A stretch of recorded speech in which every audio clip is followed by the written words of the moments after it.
Congresso no ano que vem. Existe uma comissão aqui no Rio de Janeiro que é comandada pelo Rubem César Fernandes, que eu vou chamar aqui agora para ficar aqui com a gente.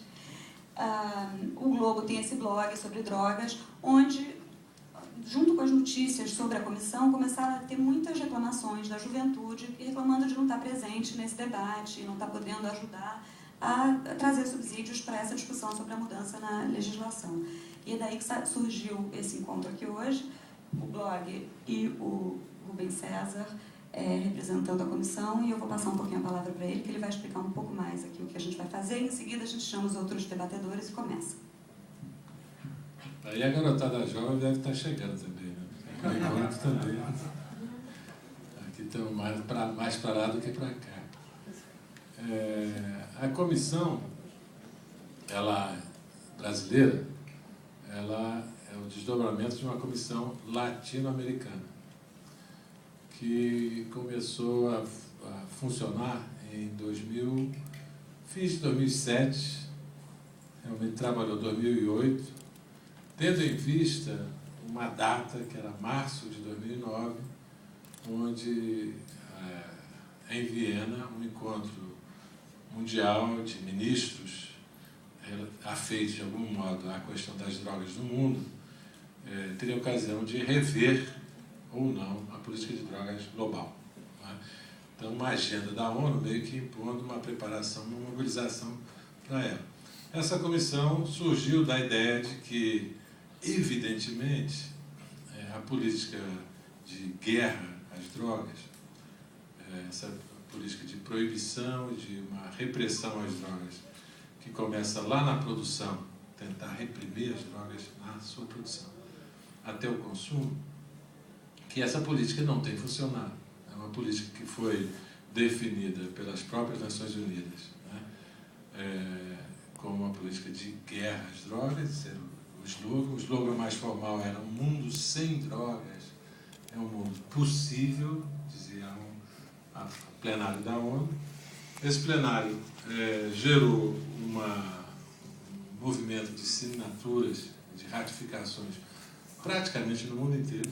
Então, foi um momento assim, sobretudo nos anos 70, bem de antes, né? Uma história longa, do século inteiro, esse movimento da proibição. Mas, nas últimas 40, 50 anos, isso cresceu a partir de uma política mais agressiva dos Estados Unidos. E a ONU absorveu isso e virou uma política mundial, ratificada, então virou uma lei com poder legal no mundo inteiro, uma política de proibição de uma série de drogas que foram listadas. O álcool, por exemplo, está fora dessa lista, né? O cigarro também está fora.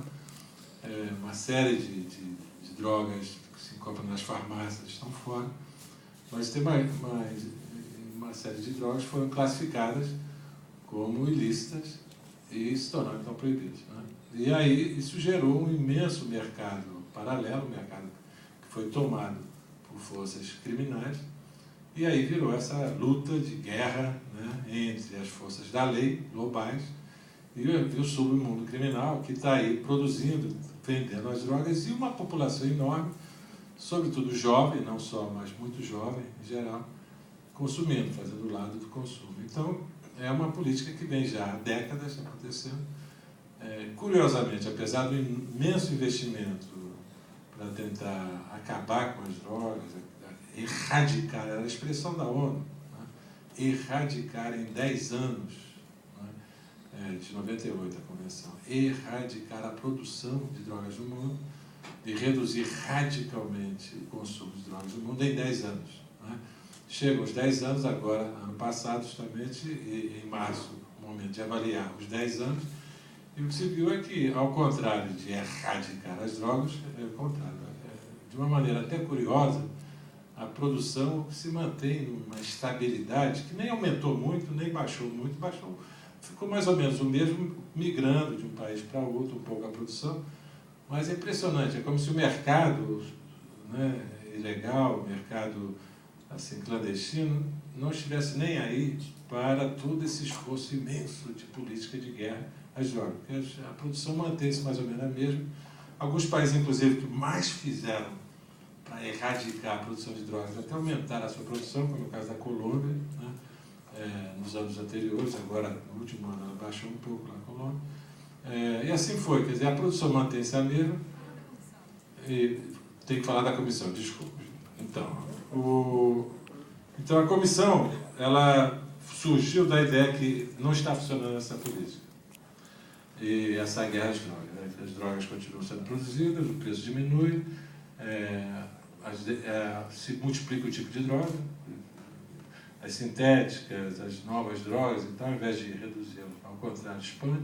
Então não está funcionando. Então uma comissão se reúne, e a ideia da comissão foi formar uma comissão inesperada, uma comissão não de pessoas que têm algum tipo de identidade com essa história, mas justamente gente que nunca nem pensou nisso, e que é chamada a pensar, e que tem um perfil bem assim, careta, bem respeitoso, bem sério, bem cheio de real na sua biografia, tipo ex-presidente da República. Né? A dimensão do irreal é que não são mais presidentes. Então, ex é mais irreal do que atual, né? Presidente atual. Então, o do Brasil, Fernando Henrique Cardoso, da Colômbia, o César Gaviria, do México, Ernesto Zedillo, são os 3 países com mais problemas, né, em relação às drogas, e conseguiu-se, a partir desses 3, eles convidando, que representantes dos principais meios de comunicação dos 3 países também entrassem na comissão. Então, a Organizações Globo, João Roberto Marinho entrou na comissão, El Tiempo, La Reforma, no México, El Tiempo na Colômbia.